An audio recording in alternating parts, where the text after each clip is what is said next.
Eu vou perguntar uma coisa para vocês, para ser bem pragmático. Temos que ter certeza que o paciente tem doença de Parkinson. Para poder operar a doença de Parkinson, para poder operar, sim. Só que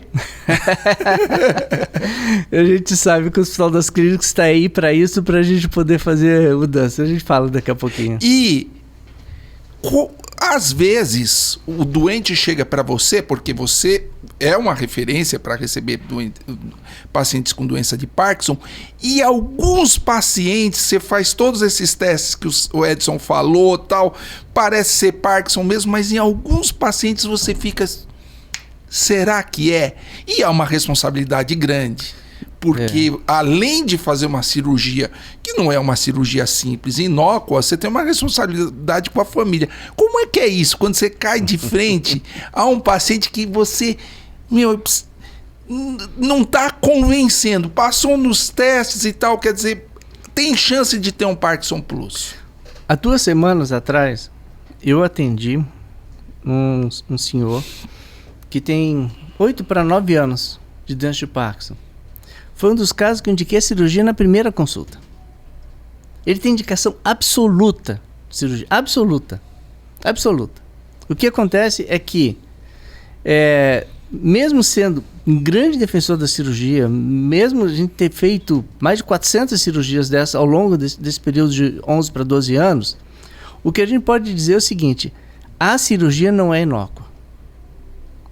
Que talvez tenha sido o que passou com esse doente, que é um doente que claramente é uma doença de Parkinson, claramente, só que ele desenvolveu um processo degenerativo tardio, de uma outra doença.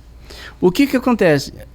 Esses doentes que às vezes a gente indica são doentes que já fizeram toda a confluência de tudo isso que ele falou. E são doentes jovens, e aí tem um grande detalhe: a cirurgia tem que ser numa fase da vida em que a pessoa possa recuperar. Não pode ser antes, porque pode não ser Parkinson. E não pode ser tardio, numa fase em que ele não tem o que recuperar mais. Sim. Ele tem que estar numa fase em que ele possa se recuperar e se beneficiar. Temos alguns doentes, inclusive recentemente, até entrou em contato comigo porque é um doente que mora em outra cidade, em outro estado, sofreu uma queda, teve uma fratura de coluna, vai ter que operar, e a família veio procurar, a gente acaba se tornando uma espécie de referência para tudo, até para resolver problemas familiares. É o médico, isso é papel do médico. Assim, esse doente é uma coisa muito interessante. Sabe o que ele toma hoje? Ele fazia flutuação motora, ele tomava quase 1,5 grama de levodopa por dia, antes de operar. Hoje ele toma 1,5 miligrama de pramipexol e 1 grama de rasagelina, só. O restante da cirurgia melhorou. Melhorou. Quer dizer, melhorou muito a qualidade de vida, inclusive. Isso. Agora, quando você fica... Você tem essa fusão aí, você não tem a certeza. O que fazer? Esperar? Exames complementares? O que você faz? As 3 coisas, assim. Os exames complementares, eles são ótimos para poder te ajudar a complementar teu exame físico. Você necessita o exame, você vai e pede um ultrassom. Você examina o doente vai, ultrassom, ajusta a medicação, volta com o resultado, você examina de novo. Aí tudo bem, é totalmente coerente, é totalmente congruente a queixa do doente com o que ele está se manifestando. Perfeito.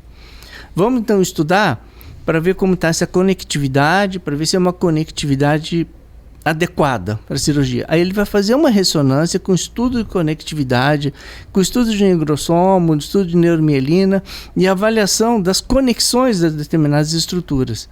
Ele volta com esse exame, ele é examinado de novo. Então, assim, o doente, você ganha a confiança revendo algumas vezes o doente e conhecendo um pouco da história e vendo ali o que está acontecendo. Alguns doentes perdem a indicação de cirurgia.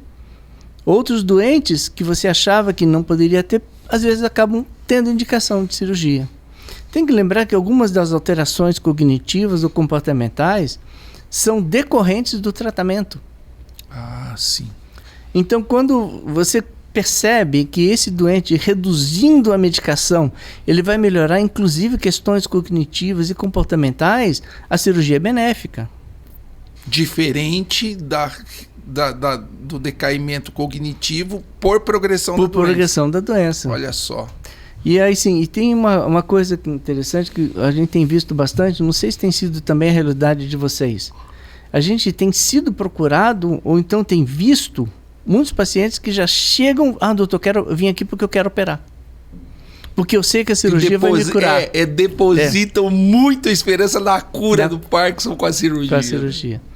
E assim, a cirurgia é mais um tratamento que a pessoa utiliza, e não o tratamento da doença de Parkinson. Ou seja, uma nota importante, a cirurgia não é curativa para a doença de Parkinson. E ela também não é o tratamento, ela faz parte do tratamento.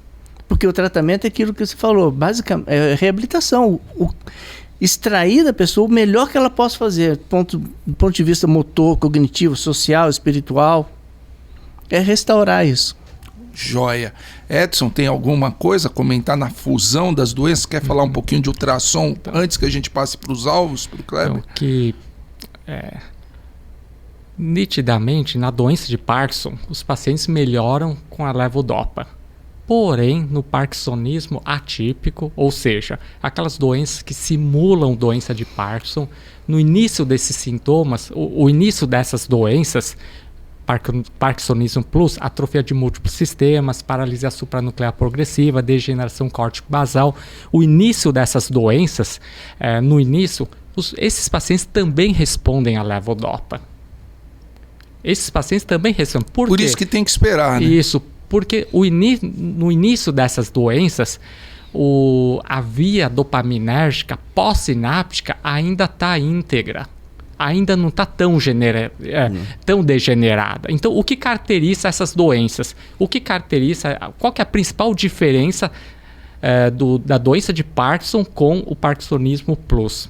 A doença de Parkinson, ela é caracterizada principalmente por degeneração da via dopaminérgica pré-sináptica, ou seja, substância negra, com o restante do cérebro relativamente preservada por muito tempo.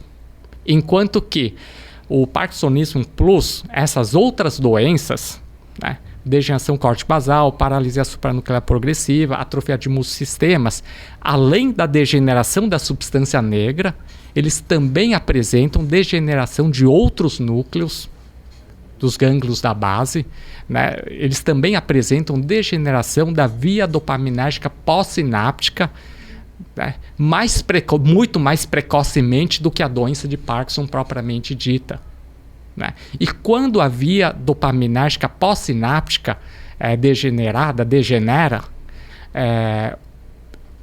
a levodopa já não vai mais funcionar e nem a cirurgia vai funcionar.